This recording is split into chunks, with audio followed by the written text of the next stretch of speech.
Good evening and thank you for joining the Hereford University Centre in partnership with the University of Worcester this evening for our December lecture.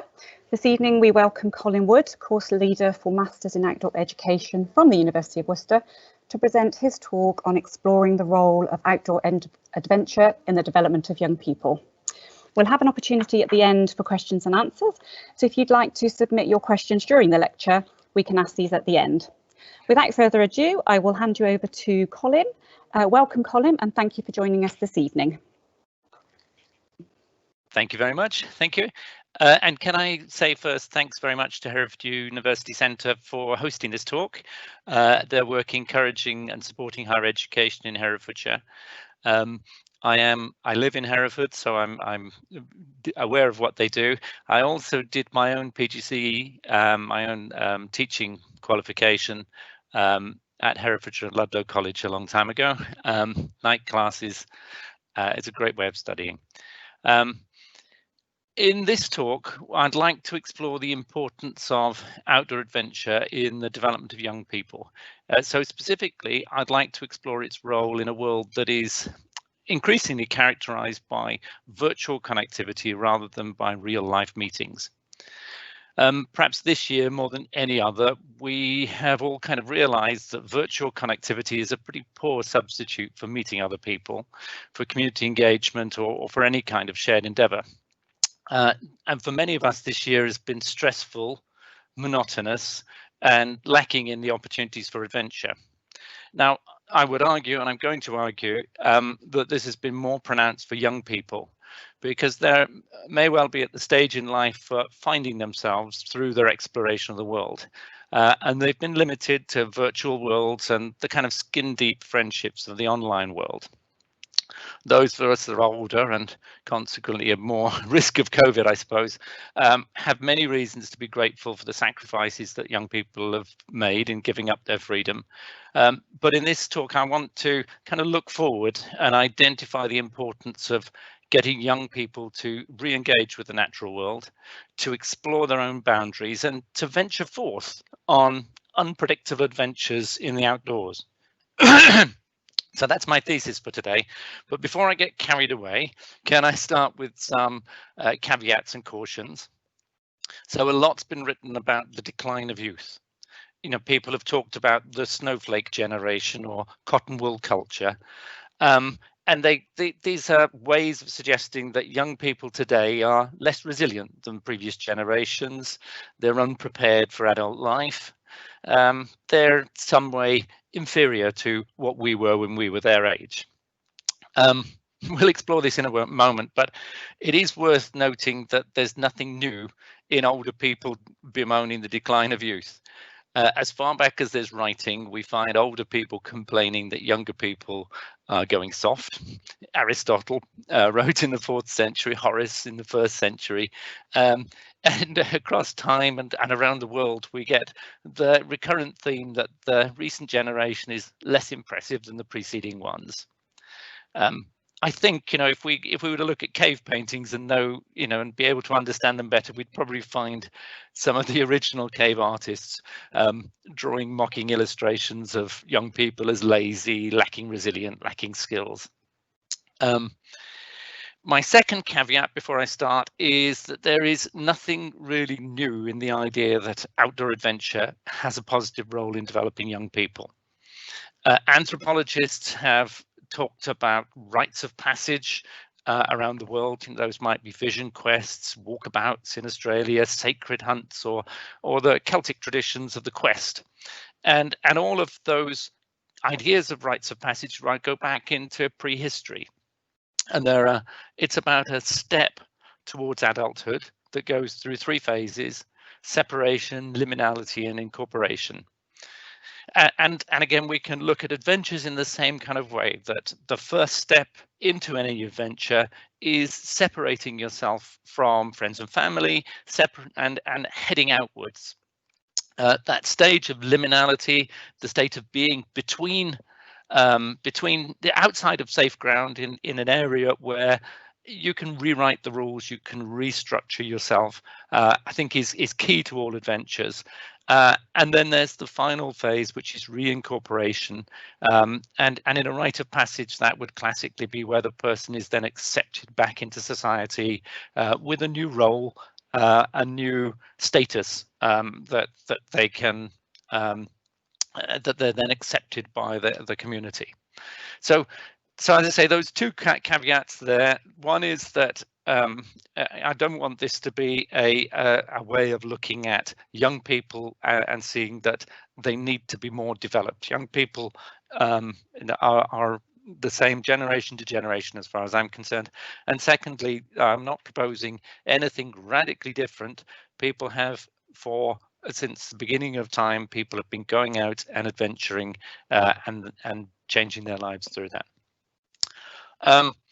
So starting point today is I just want to have a little look at this quotation.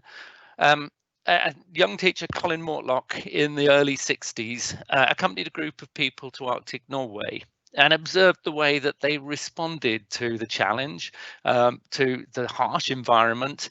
They coped with fear, uncertainty, discomfort, doing tasks that they weren't qualified or ready for, and in doing so they took responsibility for each other and achieved things that they would not have believed possible, and in doing so that significant adventure, Mortlock writes, helped them to discover more about themselves. Now,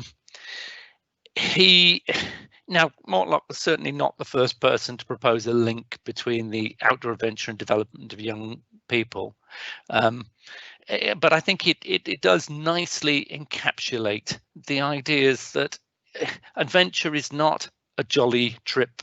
It's not a trip on a roller coaster. It's not something that happens in a short instance and we walk away from.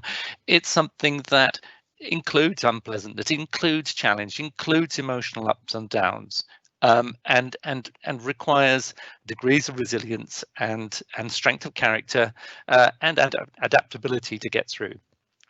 Now, Mortlock was not the first to propose the link between outdoor adventure and development of young people. A decade before he was writing, Jack Longland had become the Director of Education for Derbyshire. Now, Longland was a very accomplished mountaineer. In fact, he'd been on the 1933 Everest expedition. And he convinced Derbyshire's county councillors of the benefit of an outdoor education centre that would bring young kids from Derbyshire up into the mountains where they could engage in mountain activities and outdoor adventures. Now, their first course ran in 1951, and to some degree it was built on what private schools have been doing in the time before it, but we can see it as a significant step where mainstream education was taking on board the need for young people to do things that were not curriculum linked, that were not controlled by teachers, that were about adventuring. As I say, private schools had been involved in that for quite a long time before, and it also had well, Longland was also inspired by the philosophy and success of the Outward Bound movement and its founder Kurt Hahn, and I will spend a little time talking about Hahn. It's the center picture on your screen here. Hahn is an educationist, was an educationist. He was born in Germany and developed a school in Germany in the German Alps, and really created a new model of education that saw outdoor adventure as central to young people's development.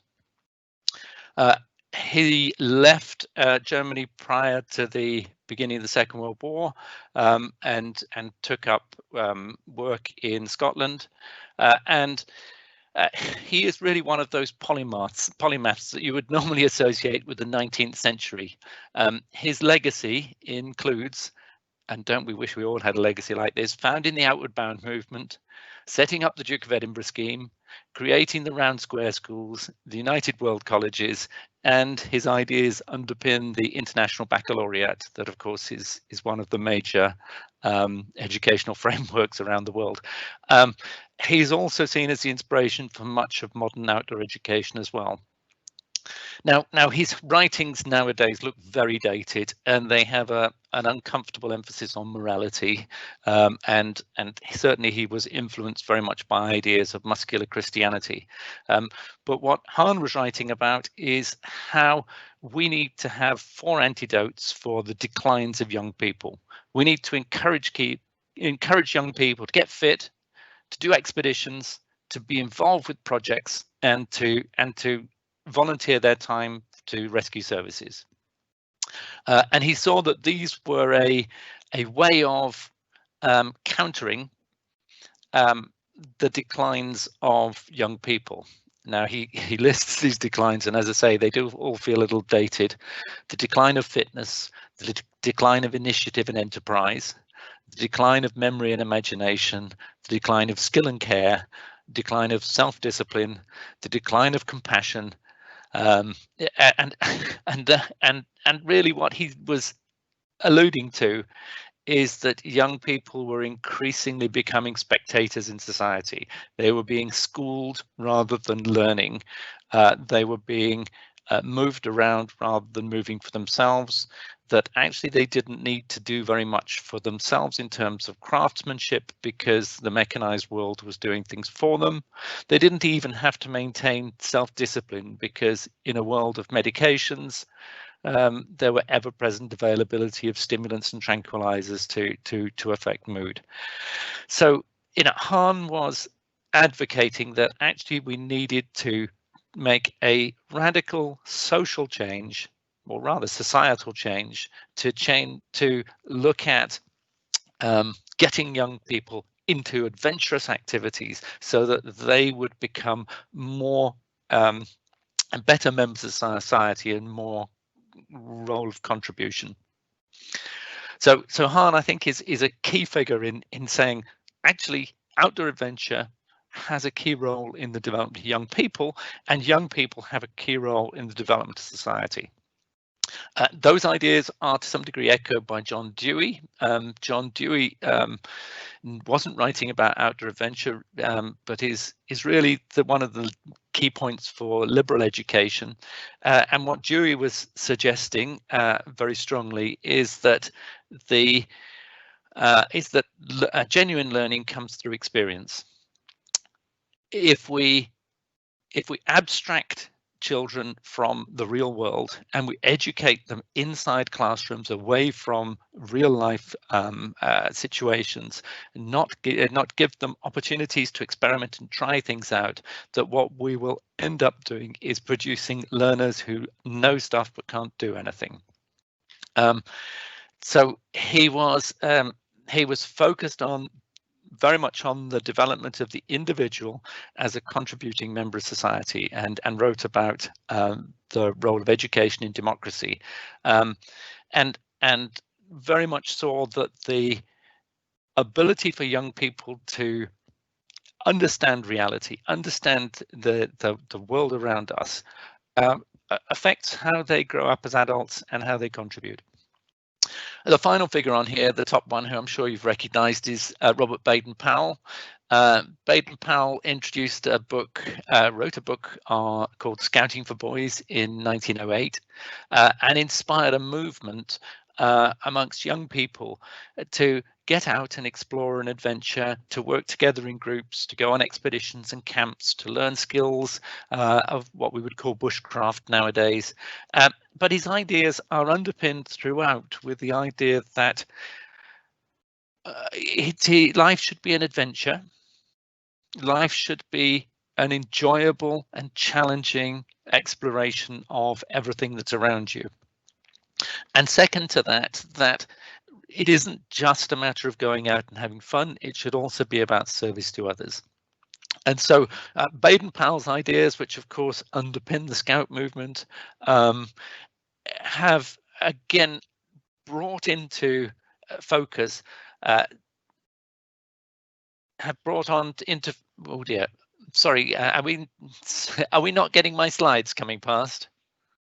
Right, how do I do that? Here we go. Is that the right picture now? Thank you. I do apologize. Good thing we had a back channel of communication there. I'll have to remember to click these on. Apologies to everyone. So what was I saying? Baden-Powell's ideas were about adventure. They were less about the activities. They were much more about the independence that young people should have and the responsibility they should have for each other to go out and to do wonderful things. I hope, has the next slide popped up? Great. Whew, I think I've got it now. Now I have to work out how to move this one as well so I can see my notes. There are a few problems with these foundations. Hahn and Baden-Powell saw significant benefits in young people engaging in outdoor adventures, but they kind of they never really define adventure. Adventure is something that's defined by the participants. Now, adventure is a subjective term. One person's adventure might be another person's walk in the park.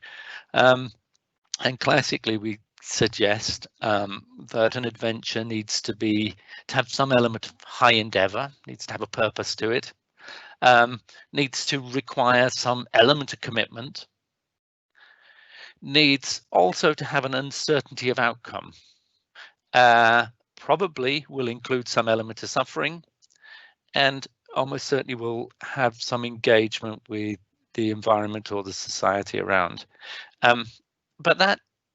But these kind of factors that we would see inside any outdoor adventure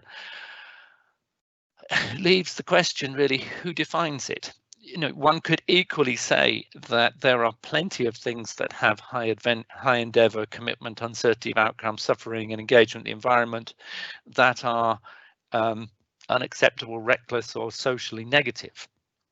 Who says that it's acceptable and positive? Who says that this is developmental as opposed to regressive? And I do argue that a lot of our positive framing of adventure as a developmental process comes from some of the romantic notions of the Victorians. The ideas of going out and engaging, being heroes, engaging with the natural environment, and that it was in some ways a positive moral quest to go out and engage with nature and to take risks. We can see that in the Victorian literature. We can see it in the hero worship of people like Sherlock Holmes, Scott of the Antarctic, Shackleton, etc. My second problem here with some of these foundations is they kind of treat society as being rather the same. Young people are the same wherever they are, and that self-reliance and character building are positive things. Again, I think these come very much from late mid-Victorian values. I think they have those. Not both Hahn and Baden-Powell were strongly influenced by that period when very much the colonial era was finishing, but we were still in the sort of great man period of history where we were looking at individuals and saying, actually, these are people who are self-reliant rather than interdependent. These are people who are tough in themselves rather than emotionally sensitive or emotionally aware. And so again, I think we have to be a bit careful simply saying that outdoor adventure is great for people because it builds self-reliance, it builds character, when actually those ideas themselves are now 150 something years out of date. The next thing I would say as well is that both of them were writing at a time when there was very different gender discourse, and that a lot of their assumptions about adventure are simply passed off as being gender neutral. And I don't think that in today's world, when we look at the types of adventures that people go on and the positive benefits, that actually that's a safe assumption to make. And finally, the last thing here is this confusion of the role of risk. many people have read Hahn and Dewey and Baden-Powell and read into it that adventures involve endangerment, risk of something nasty happening. And because it needs to be a high endeavor and it, something with commitment, uncertainty of outcome, I don't think any of those authors were advocating endangerment. Rather, they were advocating a purposeful engagement with uncertainty.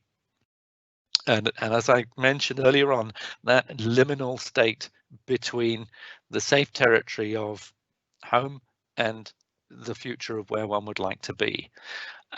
So I'd like us just to play a little bit around with this idea of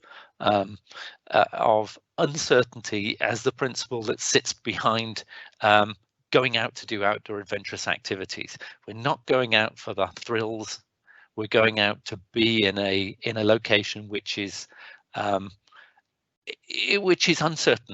which is where we need to use our judgments to function in that location. Just going to do a minor side trip into schools, and this is slightly inspired by a discussion that somebody called Pete Higgins had a few years ago when they were creating the new curriculum for Scotland. It's called the Curriculum for Excellence, and his question that was written into it was a question to all teachers, which is, why educate indoors? And I love that. I think it's such a nice, simple thing. And it kind of runs counter to the history of education in the UK, which has been a movement away from the outdoors into learning spaces. From its earliest time, where education took place in religious institutions and private schools for the elite, through to the beginning of state education in the 19th century and the development of universal education towards the end of the 19th century. We have this movement away from nature, certainly away from nature, movement away from the outdoors and into classrooms. We also have a move away from freedom. Young people's freedom was reduced. Now, in many ways, that was a good thing, because many of the educational acts of the 1800s were about stopping the exploitation of children as chimney sweepers and factory workers. But again, this idea that that children are required to be in a classroom in a formal educational system with structure and studying a standardized curriculum that isolates them from the real world, where they are in a teacher-led environment. Classically, they would be taught at, and where there is a valuation given to knowledge. Knowledge has a particular, knowledge is something isolated in itself. It's not contextual. If you learn maths, you learn that this particular equation always leads to this result. If we're in an outdoor adventurous location, if we're in any of the outdoor locations or any of the social locations we're in, there's much more uncertainty to knowledge. Knowledge is much more contextual. I'd also say that again, schools are often have a curriculum which is the result of political and social tensions and pressures, and the ways they teach again are socially determined. So what I'm trying to argue here is that the nature of young people's development is strongly influenced by the educational processes they go through for a long period of time, that they are taught from very early age that actually real learning takes place in away from the real world, and that actually you then have to transition across into other things, and that actually uncertainty is a bad thing, that challenging rules going into unexplored areas is similarly something that's not welcomed. Finally, on this list, I put certificates and examinations. Again, the way education set up, particularly in the 19th century, is very much around the idea that knowledge could be tested in its abstract form. It wasn't about application, it wasn't about skills, it wasn't about being able to do things with it. It's about an abstraction away from the real adventures of life. I need to move to the next slide. So let's get back onto more solid ground. Young people and outdoor adventure. We have lots of outdoor adventure that goes on. And it's come from all sorts of places, and I want to just kind of celebrate some of the types of outdoor adventure that are out there and explore how they relate to the development of young people. For probably the first most formalized ways of outdoor adventure in schools were the private schools, which towards, again, into that late Victorian period that I seem to be obsessing about now, there was a very strong need for colonial administrators, for military officers, and the private schools set up their own cadets. They engaged with outdoor skills and trying to encourage young men, in most cases, to be more resilient and more capable of ordering others around. And so there was a proactive engagement with outdoor adventures, with allowing young people to have responsibility for complex situations in order that they would become more able to serve the needs of the empire. At the same time, and in a very different way, schools were very much influenced by a change in educational philosophy and the introduction of ideas around humanism. And the idea there that education is not simply about curriculum delivery or about employability, it's about human growth, and the engagement with adventure takes on a new flavour there in schools, where schools, I'm thinking of schools like the Montessori schools, started to encourage young people to experiment, to try new things, and to be in much more control of their own curriculum and their own learning. Now, you're going to say to me that that's a little bit of a step to outdoor adventure, that Montessori is not an outdoor adventure provider. But I think the principle is there, that actually this is about experimentation and freedom. It's about allowing children to be engaging with uncertainty and to suffer the ups and downs of trying to achieve things for themselves. Extracurricular opportunities that there, again, young people and outdoor adventure. This is often where young people really engage with outdoor adventure, away from the structures of curriculum and the sort of indoor closed world of schools.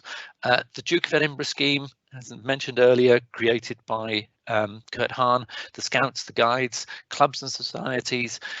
These are often places where young people have opportunities to step outside of the role of a recipient of education and to start to adventure for themselves. And all of those organizations encourage young people into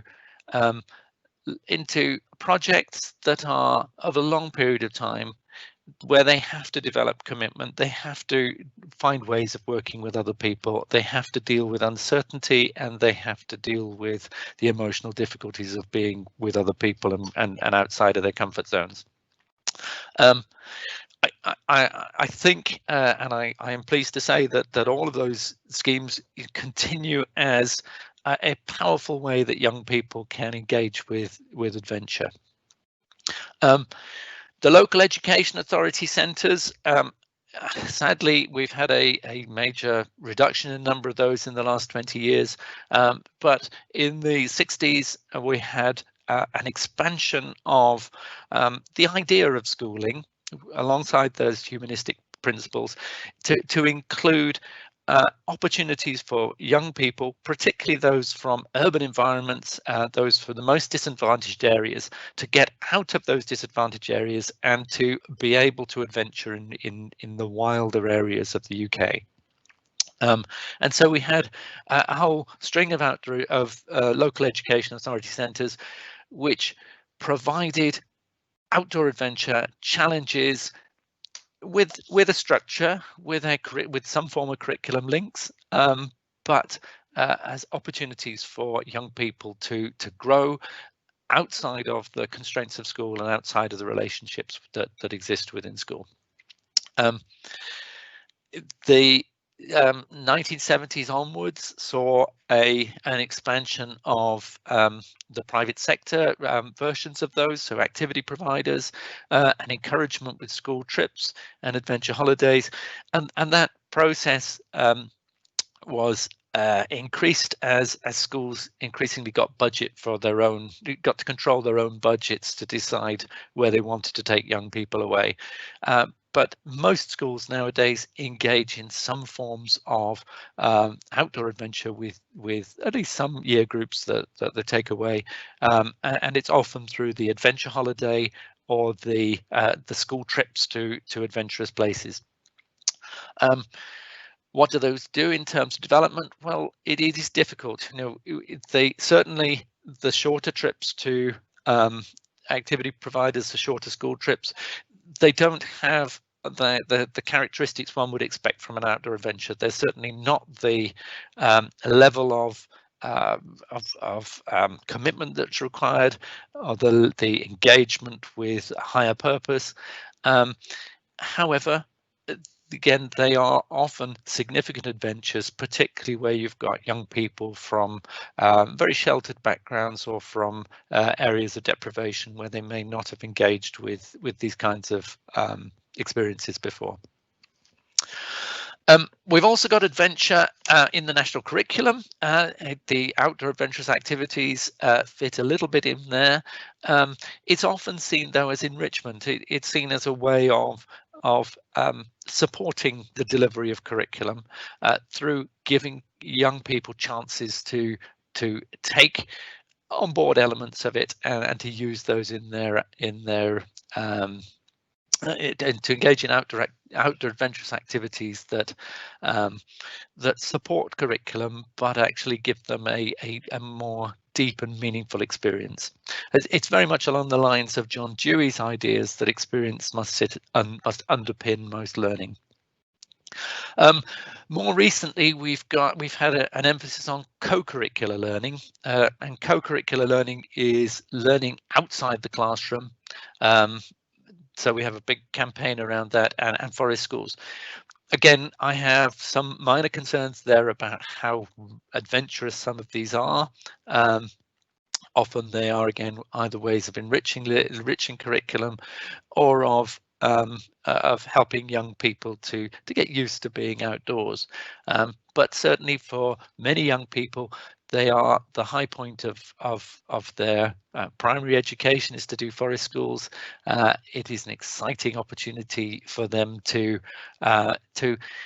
be in a liminal space outside of direct supervision, and able to grow up, able to explore, able to have fun and experiment, and to work together in new and different ways.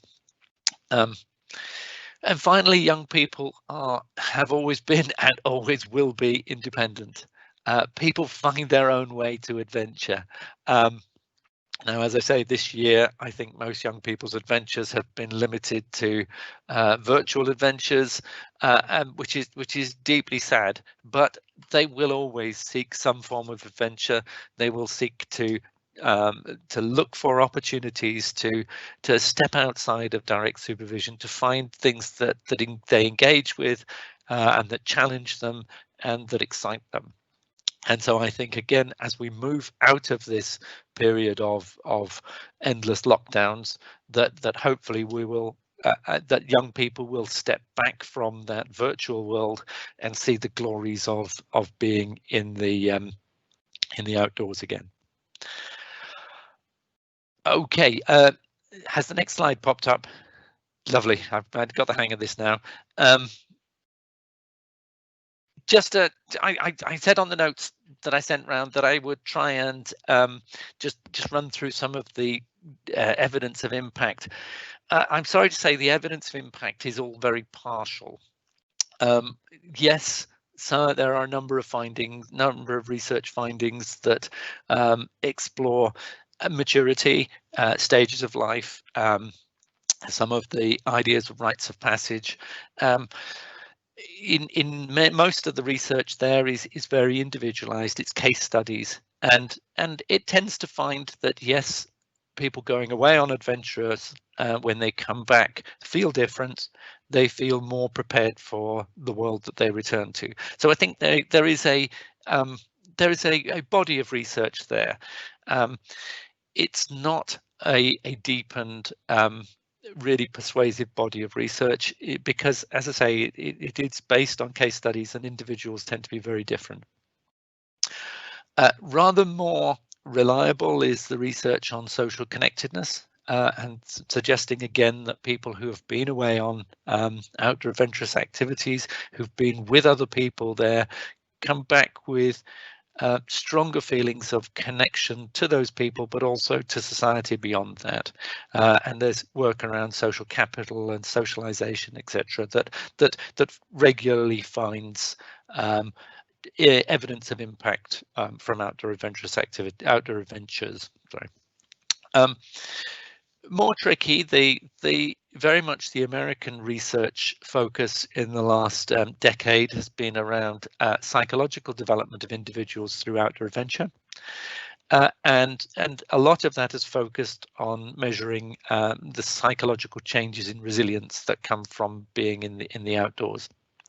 The research is, again, it's fascinating. Because many other factors influence children's resilience. It is something that goes up and down depending on the day, the hour, the child, the situation. But I think we're getting to the stage now where that body of research is large enough that we can start to draw an understanding of the factors that influence children's development and how different types of outdoor adventurous experiences contribute to that. There's literature and research also about sense of self. Going out on adventures changes who we think we are, and that's demonstrable through considerable research. It also changes who we think we will be. What potential we think we have, and there have been interesting studies there that have looked at young people's sense of who they are and sense of their potential, but also looked at it from the flip side, where they've looked at people who've done adventurous activities in the past or expeditions and things, and tracked back to see whether how they've changed as a result of that, and that's a fascinating kind of research area. Then there's an environmental side. It's certainly in the last about 6 or 7 years, we've had a huge amount of research gone on about how going into adventures, taking yourself away from society, engaging with being in adventurous locations, particularly wilderness locations, develops a sense of belonging, develops pro-environmental values, develops attitudes towards nature which are less about its utilitarian value, what it can do for me, and more about my relationship with it. So I think that sense of connection to place, again, we've got a really nice research base which is developing there. And finally, academic achievement. Again, we've got a number of people who've researched this in the last few years, looking at how young people's who engage in outdoor adventure, how that affects their learning and their ability to be successful within the academic world. A fascinating study last year looked at how risk-taking in the outdoors paralleled to risk-taking in essay writing amongst primary school children. Fascinating that one actually sees it tracks across very clearly in that piece of research. and it was measured before and after the outdoor adventurous activities, and so I think the evidence appears quite strong to me anyway.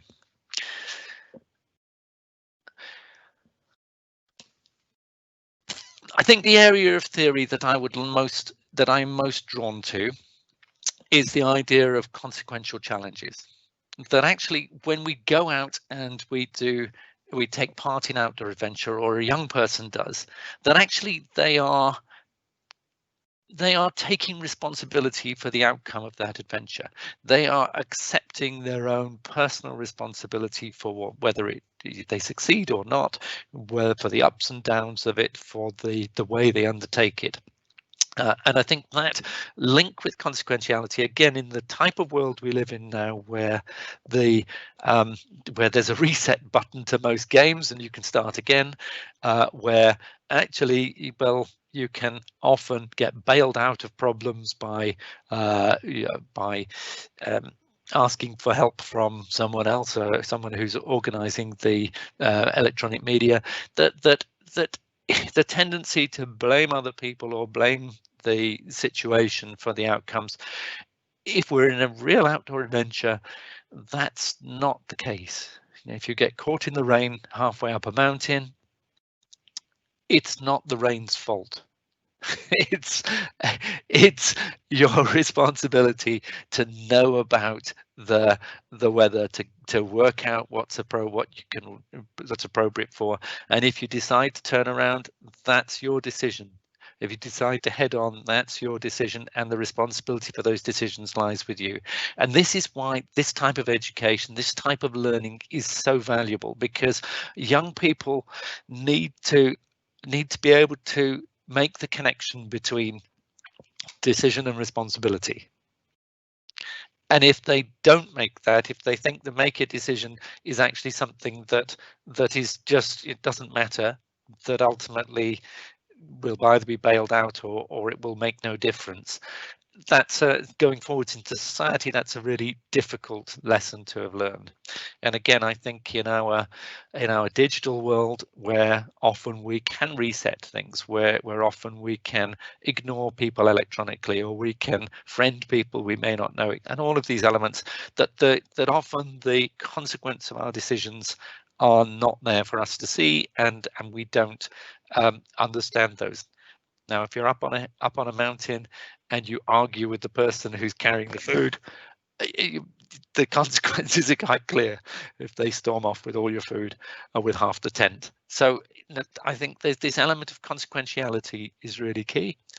I think the second element that I'm really drawn to is the idea of, and I'm going to use uncertainty rather than liminality here, because you're probably fed up with that word, this idea of uncertainty, that decision making, that the normal parts of living in any adventure are uncertain, that you don't know what the right decision is or the wrong decision is. You don't know all the information. You are seeking to do the best you can do in most circumstances. And if it's not the best, well, then you have to rethink that decision later on. And again, I am drawn to say that in much of the formal educational processes that kids go through, they are provided with opportunities to demonstrate knowledge which often have a single answer. There is a single correct answer, and they must find their way to it. In fact, they've got to show they're working towards it. Now, in adult life, we all know that most times decisions are made with not the full information, and that there isn't a single right answer to most situations. If there were, we would have been replaced by computers long ago. There is a key learning aspect here. If young people are out taking adventures, making adventures for themselves, that they have to, as part of that, deal with the uncertainty, deal with the decision making, and actually start to learn that in many circumstances decisions have to be made, and they may not be the right decision, but that is sometimes just the nature of life. And the final thing I think here is that commitment, young people's commitment again, I don't wish to suggest that the current generation is a snowflake generation or anything like that, but I think it's something that every generation has to learn, is that success or even just normal life doesn't come from just being there at the right time. It's not a matter of luck, it's a matter of how much work you put into it, how much sweat you put into it. And again, I think outdoor adventures, because they are in that space away from formal structures and support and help, and they give people the freedom to get and do things, but alongside that, for me, freedom comes a need for them to commit themselves to achieve.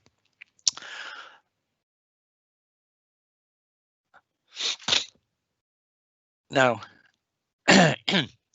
so I, as I say, I am very much into the consequences element. I think that that's really key to what we do nowadays, is help people to be in situations where actually the consequences are the educator. But I think alongside that, and probably not the bit that young people would ever go out to be engaged with outdoor adventure for, but part of what happens whilst in it is this making of connections. A connection with other people, a connection with place, a connection with whole communities of practice. So to people who go into the hills, people who go onto the rivers, people who do things, people who watch birds, you know, starting to be engaged with wider communities of practice than simply school friends and other people. So I think that element of connections, that element by which they take on board those skills of the people around them, or the skills that are required to exist in that adventurous environment. Again, all of that helps the young person to be more connected to the natural world, the social world, and to themselves. And I think that's a fascinating way to go. Okay, and my last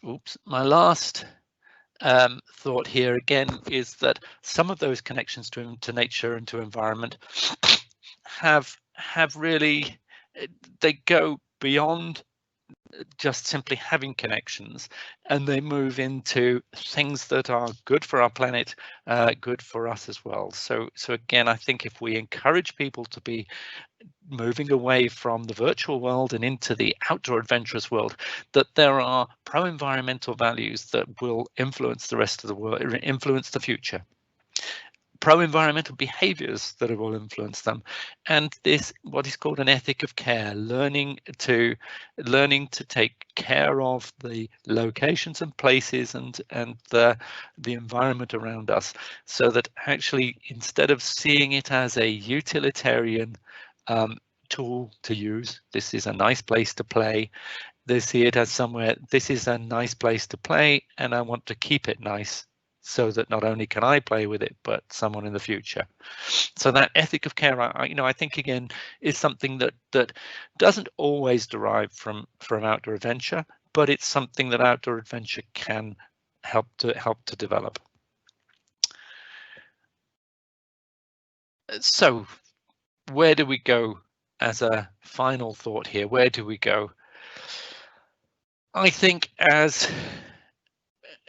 my day job is to teach young people about adventure and about taking opportunities to go and explore and to find themselves and to engage with nature and society around them. I think that we need, as a society and as individuals, to free space within the multiple pressures on young people. Now, this year, those pressures have been much more intense than usual, but even in a normal time, we have educational structures and family structures, etc., that often give children limited time to go out and to explore for themselves, to experiment, to go into any space which is not regulated or constrained by social norms and by the people around. So I think that's really key. I think allowing young people the freedom to make mistakes, to make mistakes without feeling that the whole world is watching them on social media and is going to judge them, to experiment with new behaviors, new personalities, new aspects of their identity, to dig in and understand that working towards a major achievement is worth the major efforts. I think that is really important, and I think we as part of society need to encourage young people to make more mistakes. Don't quote me on that one though. We, as part of that, we have to again free people from the idea of social conformity. It is good to be different. It is, and those of us old enough to remember pop songs like that will remember that there are many songs that say it's good to be different. But social conformity, particularly those pressures through social media, if we can encourage young people to adventure provides an identity. It provides an opportunity to step outside of the constraints of society's expectations, and for young people to grow, contribute to the diversity of our society. I think outdoor adventure has a key role there, in that it encourages people to step away from social conformity, to focus on the task, focus on each other, and to achieve something that they think is worthwhile.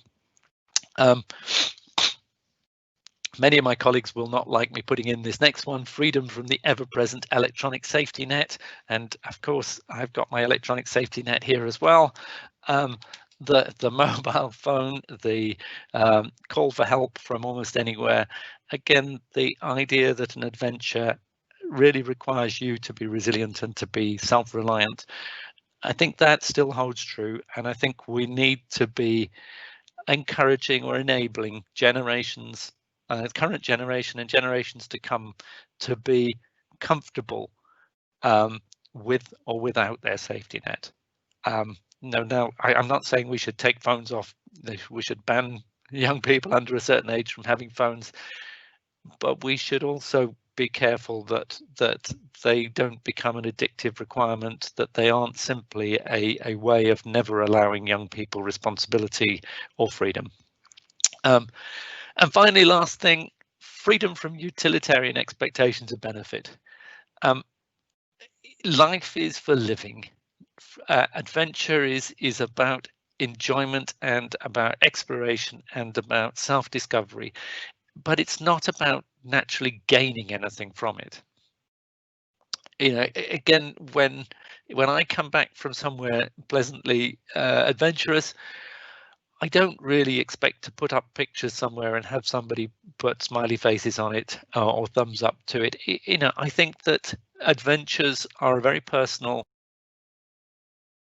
as I say, they differ from person to person, and I would not want to be encouraging anybody, young or old, to expect benefit from doing an adventure other than the benefit they gain for themselves. And so again, this ancient old ideas of Kurt Hahn and Baden-Powell, that it's around personal development and social engagement, not about financial, career, status, or any of those other utilitarian expectations. So it is curious talking to, I would love to be talking to you all in person. It's very curious talking to you through a camera when I can't see anything but my own notes. I hope it's all made sense, and we're going to question and answers now, I believe. Thank you very much. We are. Thank you, Colin. That was really interesting. Thank you very much. We have got some questions that have come in. Ooh. So I'll read the first one out. So the first one says, both Scotland and Wales have now announced making moves to reduce exams in 2021 and instead favour an ongoing assessment process. Do you feel there is an opportunity for our sector to fulfil a need in this area? Yes, definitely. That's preaching to the converted, of course. Yes, I think that the whole concept of everything needs to be accessible and examinable. Really, it is something that's generated over the last 150 odd years, and it's hard to imagine education without exams and assessments. Whereas at the end of the day, you're not trying to produce people who have lots of certificates. You're trying to produce people who can contribute and are capable of living in the world that exists when they become adult.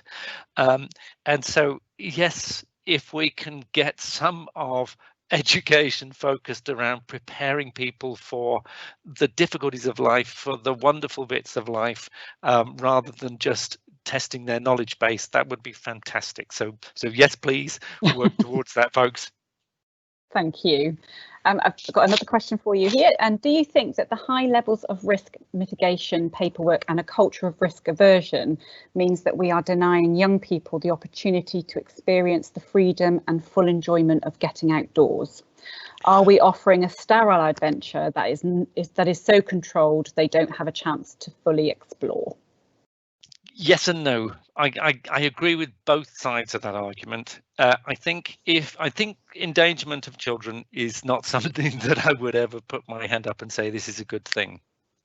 So I think we've been tempted over the last 3 or 4 decades to equate risk with learning, and I don't think that's a fair equation. I think uncertainty or challenge with learning are much better kind of equations. So I don't think that actually managing risk is a bad thing. I think that's actually a really good thing. I think we should know, as far as is reasonably possible, what the likely risks and dangers are to young people.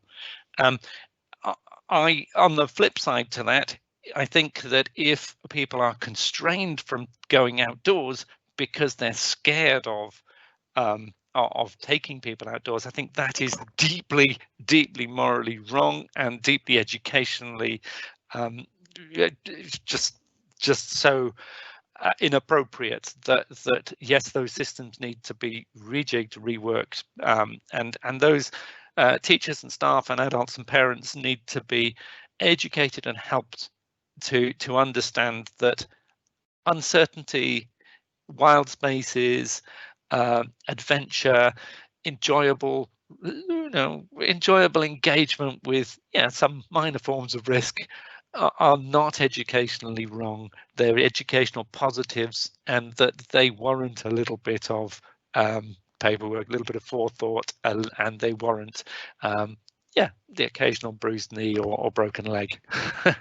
so I agree with both sides of that argument, though I must say the question was beautifully worded. Thank you. Oh, thank you, Colin. Okay, I've got a question from Charlie. Colin, do you think that a more coordinated approach and a more concerted effort to conduct research that evidences the benefits of OA is required, and that sound evidence will ultimately be found for the wider benefits of outdoor adventure, or because of the likes of case study style research, it will be difficult to extrapolate, is that right? Research outcomes, yes, to the general population? Sorry. Charlie, do I think that we will ever get to the stage where we know everything that there is to know about adventures? No, I don't think we ever will.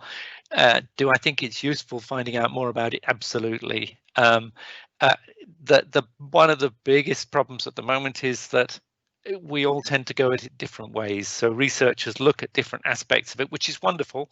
It means we get multiple perspectives on what outdoor adventure is and how it contributes to young people's development. But when you try and put it together, it is quite hard to make it fit together in a coherent way. I think there are 2 lines of approach. One is to follow very much along the American line and to look at to focus on the psychological benefits of outdoor adventure and to focus on the individual and say what is measurable, what are the changes. I can see the logic in that. It doesn't really appeal to me because personally I think that some of the things I talked about connection and compassion and uncertainty don't lend themselves to purely to psychological analysis. I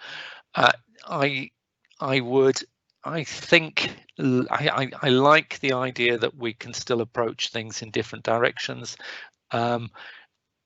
If we were funded more, Charlie, we would have the capability of doing some much bigger studies, so not the case studies, but some transverse studies, some full crossover studies, etc. Now, we've never had in the outdoors that kind of money for research. Almost all research is done by people who are unfunded. Certainly, if we had a chunk of money, then we could radically improve the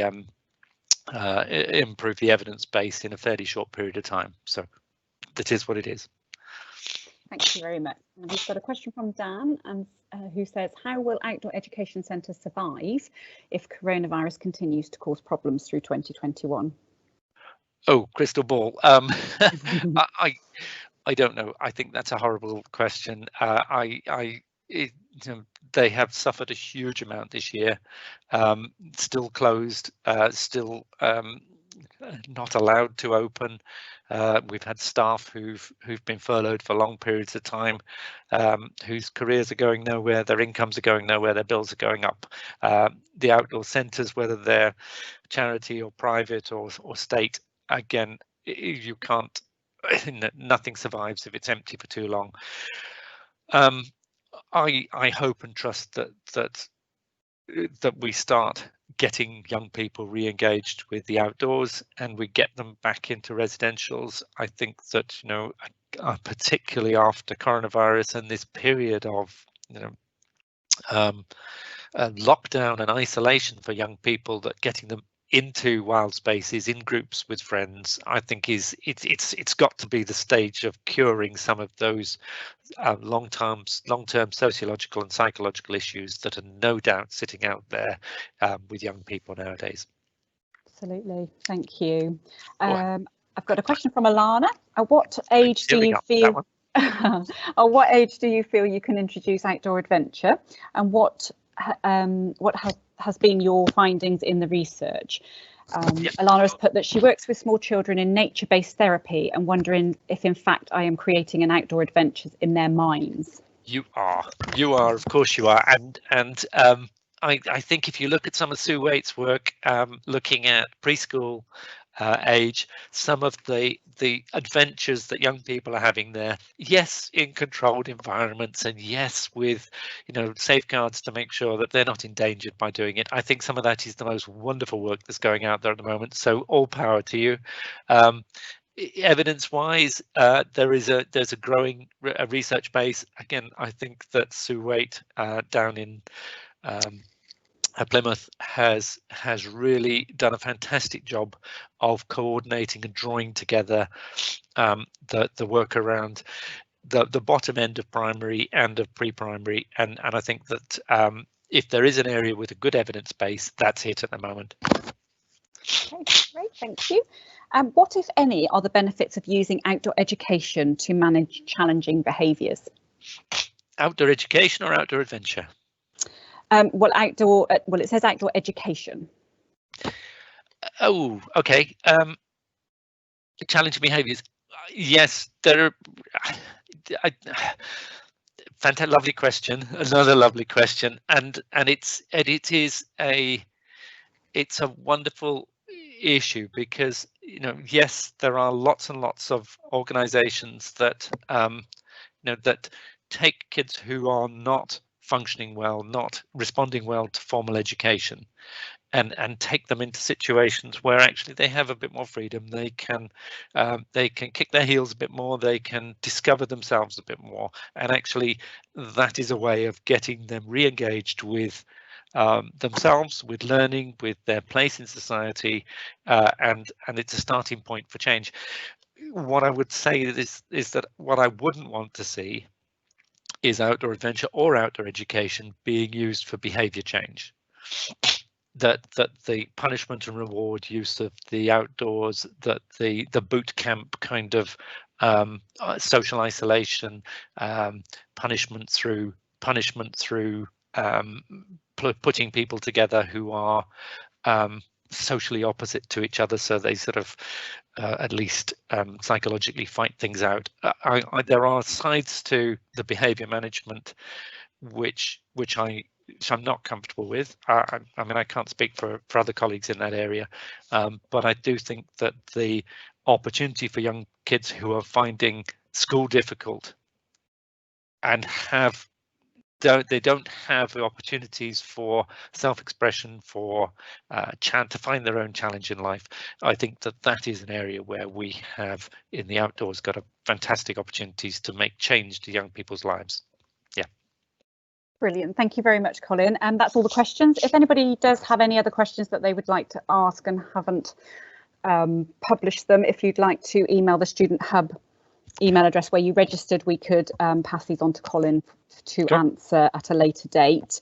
And same, if you've got any feedback that you'd like to give or suggestions for future lectures, we can, if you can email into the Student Hub email address at the college, we can look into these for you. As Colin mentioned earlier, we do offer degree courses at Hereford campus. And they're very good. Thank you. There will be a recording of our virtual open events for the outdoor courses on Facebook and Instagram at, well, it started at 7 p.m. this evening, but that's on a link again, so that can be just watched at any time.